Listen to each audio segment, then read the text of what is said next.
Welcome to the History of North America. I'm Mark Vinette. English monarch Charles I sparked a crisis with the British Parliament that led to a bloody civil war during the mid-17th century that had direct repercussions on North America and the colonization of the Atlantic coast. Historical context is the setting in which something takes place and helps you understand your topic fully. This setting, in which a historical event, idea, or object occurs, gives your topic meaning. Historical context includes a bunch of things that might have influenced your topic. Identifying these characteristics is important to decide what matters to your subject matter. Historical context shows you how your topic fits into each of these things. Characteristics that may influence your topic include when it took place, the date, where it took place, the location, major events that took place at the same time as your subject matter, religious conditions of the era, cultural traditions and beliefs of people in the same location, social norms and economic structure of the time and place in which it happened, and political landscape during the time it happened. Historical context is thus important for writing about how your topic fits into a historical epoch. It shows you the big picture. Think of your topic as one puzzle piece. Historical context provides other puzzle pieces needed to complete the picture. Without these pieces, you cannot see the entire image. When you can see the whole picture, you can better understand and appreciate the past. Other helpful tools in attaining this level of comprehension include the purpose and motivations of a writer, speaker, or artist, values or feelings that influenced a speech, text, or work of art, and the intended audience, the importance and feelings caused by an event, experience, or object, and connections between different sources. Here is an example of historical context in action. English monarch Charles I, the British Parliament, and bloody civil war during the mid-17th century had direct repercussions on North America. Let's further investigate the historical context of the time and place in which it happened with the help of 5-Minute Biographies podcast. King Charles I.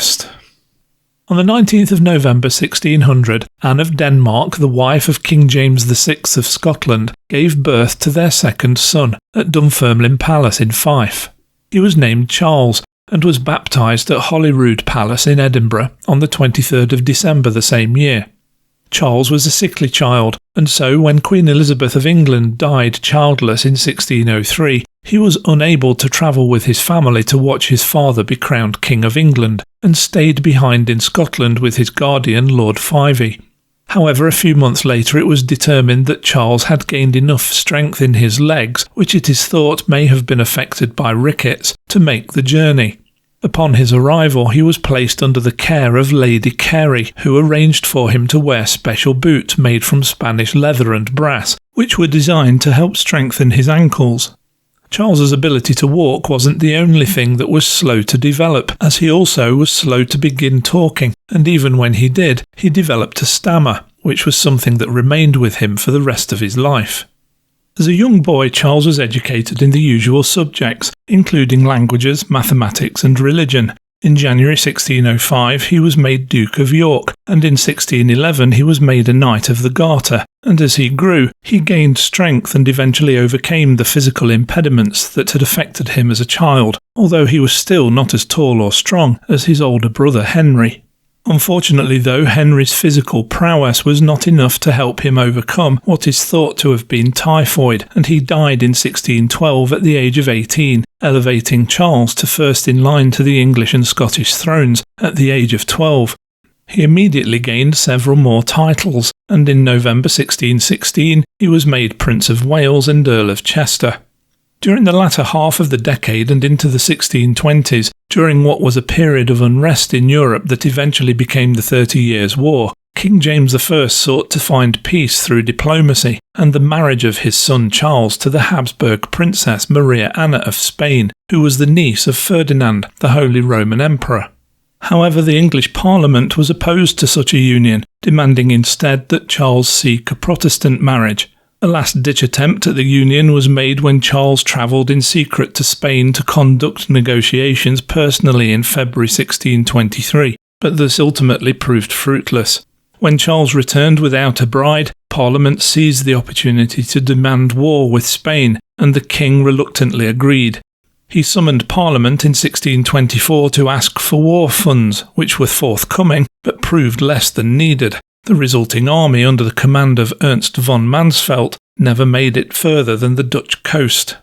During this time, the king's health was deteriorating, and Charles, along with his supporters, including the Duke of Buckingham and Archbishop William Laud, had effectively taken over the running of the country. In March 1625, it became official when King James I died. On the 1st of May the same year, Charles married by proxy the 15-year-old Catholic French princess Henrietta Maria, who he had seen in Paris whilst en route to Spain 2 years previously. They met in person for the first time in Canterbury on the 13th of June 1625, whereupon the marriage was consummated, thus removing any chance of objection to the union by Parliament, the opening of which had been delayed by the king for this very reason. Charles was crowned king on the 2nd of February 1626 at Westminster Abbey. King Charles I believed that all kings inherited the right to govern, and was determined to do so according to his own thoughts and ideas which proved to be unpopular and were perceived as the actions of a tyrant. His dissenters thought that he was too Catholic, and his impotent attempts at supporting the Protestants during the 30 Years' War, along with the levying of taxes that were not supported by Parliament, helped to turn the English and Scottish parliaments against him. In 1629, Charles saw no further use for Parliament and dismissed it, meaning that he would be ruling alone and without Parliament's financial backing. In 1637, the king ordered the use of a new prayer book in Scotland, which was almost identical to the English Book of Common Prayer, and although it had been written by Scottish bishops, it was resisted by many Scots who saw it as a way for Anglicanism to be brought to Scotland. When the book was supposed to be used for the first time on Sunday the 23rd of July, riots broke out, and when the General Assembly of the Church of Scotland met in November 1638, it outright condemned the book. Charles saw this as an affront to his authority, and so began the First Bishops' War in 1639, which ended with the defeat of the king and the signing of the Treaty of Berwick. As opposition to the king escalated, he was forced to recall Parliament, but by now, not only was Charles facing opposition in Scotland and England, there was also military insurrection in Ireland. By 1642, England was in the middle of a civil war. The Civil War lasted for 4 years, but in 1646 Charles was finally defeated by a coalition of Scottish forces and the New Model Army under the command of Oliver Cromwell. A short-lived Second Civil War broke out in 1647 when the king escaped to the Isle of Wight, from where he directed discontented Scots to invade England. Cromwell put down the invasion within a year, and Charles I was indicted for treason, and a trial began on the 20th of January 1649 in Westminster Hall.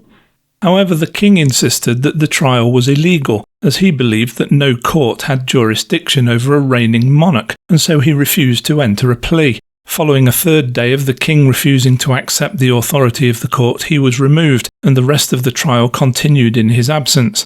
On the 26th of January, after 30 witnesses against him had been heard, he was found guilty of treason and sentenced to death. On the 30th of January 1649, King Charles I walked under guard from St James's Palace wearing 2 shirts, as he didn't want to shiver from the cold and have the crowd think he was afraid. He climbed the scaffold that had been erected in front of the banqueting house at the Palace of Whitehall and gave a final speech. At about 2 p.m, the king put his head on the block, and with a single clean stroke, he was beheaded.